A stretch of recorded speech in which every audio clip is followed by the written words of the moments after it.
बिस्मिल्लाहिर्रहमानिर्रहीम। अस्सलाम वालेकुम दोस्तों, अपनी नेक्स्ट वीडियो के साथ आपको वेलकम करता हूँ। ये वीडियो काफ़ी ज़्यादा ख़ास होने वाली है।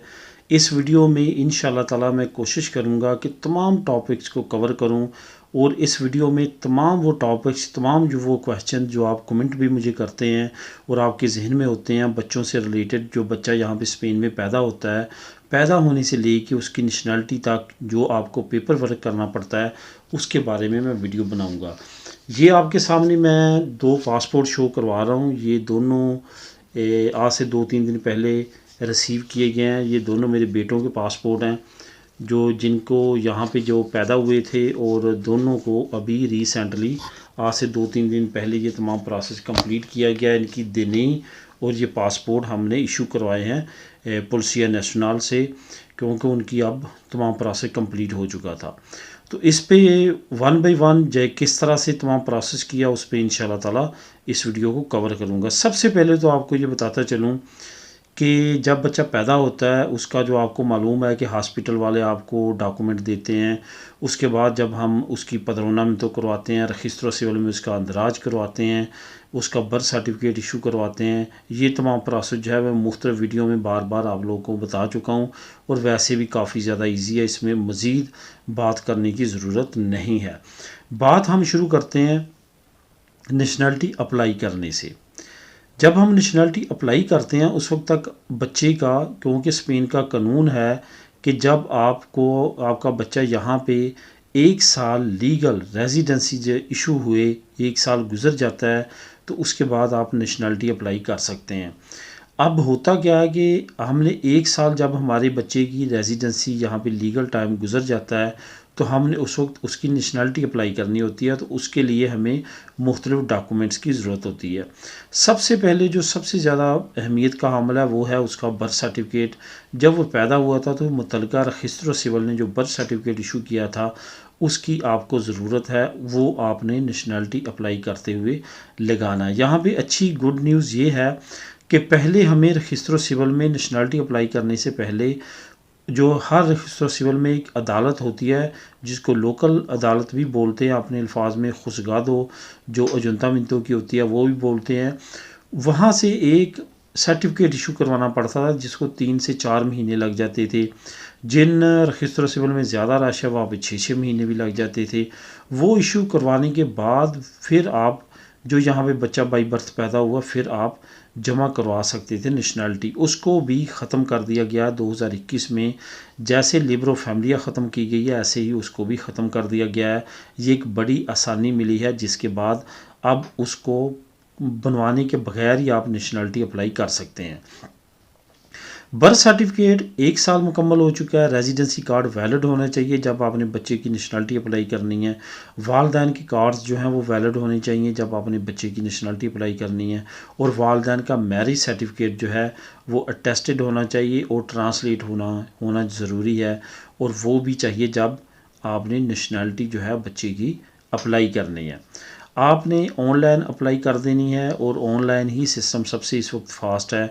उसके बाद जो है आपको तकरीबन मैक्सिमम 1 साल के अंदर इंशाल्लाह ताला आपके बच्चे की नेशनलिटी पास हो जाएगी। ये अपने दोनों बेटों की, जिनकी मैंने नेशनलिटी अभी रिसेंटली करवाई है, इनको तकरीबन 9 से 10 महीने टोटल लगे हैं अप्लाई करने से नेशनलिटी मिलने तक। तो यही अप्रॉक्सीमेटली टाइम चल रहा है। किसी को 10 महीने, किसी को 11, किसी को 9 और किसी को 1 साल। ये डिपेंड करता है आपकी फ़ाइल किसके पास जाती है, और ये डिपेंड करता है कि उस वक्त खुस्तीसिया के पास रश कितना है। तो उस लिहाज से आपने 1 साल बाद जब आपका नेशनलिटी बच्चे की पास हो जाती है, तो जिस बंदे, अगर तो आपने अपने डिजिटल सर्टिफिकेट से जमा करवाई थी तो आपका जो कारपेता सुदादाना है वहाँ पे आ जाता है सर्टिफिकेट, वरना जिसके ज़रिए आपने करवाई होती है उसके पास उस बच्चे के पास होने का सर्टिफिकेट आ जाता है। फिर अगला मरहला आपने क्या करना है? अगला मरहला ये आपने करना है कि आपने जो बच्चे जिस अजंता मिंतो में इस वक्त आप रह रहे हैं, उस अजंता मिंतो से रजिस्टर सिविल से उस रजिस्टर सिविल से जिस रजिस्टर सिविल में अभी आप रह रहे हैं, उससे आपने रब्ता करना है कि आपका जो बच्चा है उसका बर्थ सर्टिफिकेट, अगर तो वही नाम जो अभी नेशनलिटी के लिए ज़रूरी होता है जो वालिदैन की अपलीदो साथ लगती है, अगर तो बच्चे का नाम रखते वक्त आपने वही रखा है फिर तो उसको चेंज करवाने की ज़रूरत नहीं है, वरना आपको उस वक्त उसको चेंज करवाना पड़ेगा और नए बर्थ सर्टिफिकेट इशू कराना पड़ेगा जिसमें आपके वालिदैन का उसके वालिदैन की अपलीदो भी ऐड हो जाएगी। वो सर्टिफिकेट जो है, वो बर्थ सर्टिफिकेट जो है वो नया जब इशू होगा वो आपने लेना है, तो तब आपका जो है वो अगला प्रोसेस तमाम का तमाम जो है वो चलेगा, उसके बगैर नहीं चल सकता। उसके बगैर जो नेशनल पुलिस है वो बच्चे के देनी और पासपोर्ट इशू नहीं करेगी।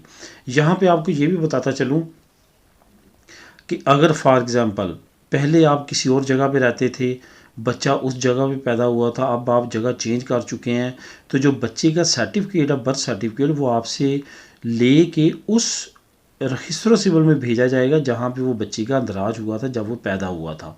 तो वही उस बर्थ सर्टिफिकेट की करेक्शन करेंगे साइड पे और वहाँ पे वो आपकी अपलीदोज वालिदैन की ऐड करेंगे और नया बर्थ सर्टिफिकेट इशू करेंगे।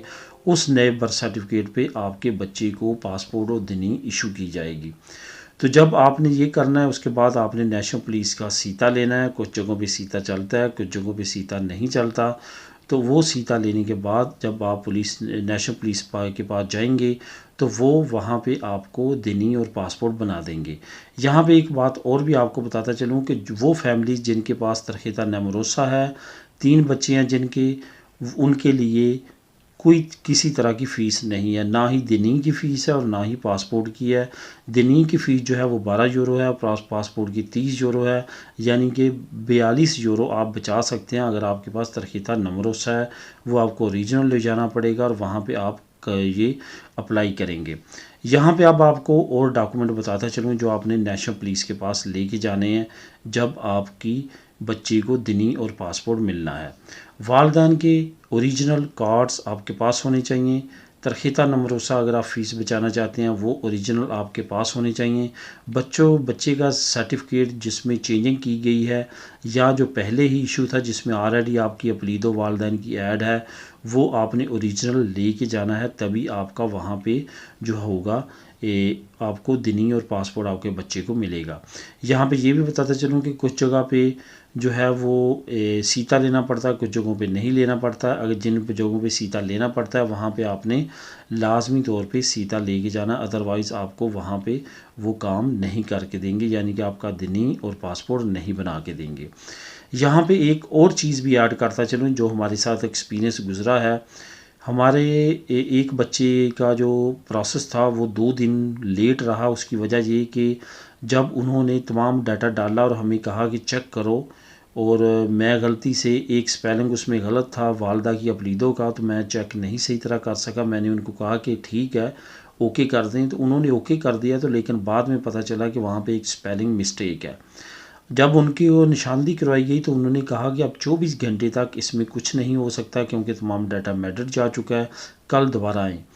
अगले दिन दोबारा गए हैं तो उन्होंने मैड्रिड कॉल किया और वहाँ पे करेक्शन करवाई है। तो फिर उन्होंने जो पुराना देनी इशू किया था, पासपोर्ट तो अभी इशू हुआ ही नहीं था, तो वो दोबारा उन्होंने बना के दिया। तो दोबारा उन्होंने फ़ोटोज़ ली हैं, दोबारा से प्रोसेस किया, तो फिर दोबारा नई देनी बनी है और उसके बाद पासपोर्ट बना है उसी करेक्शन के साथ।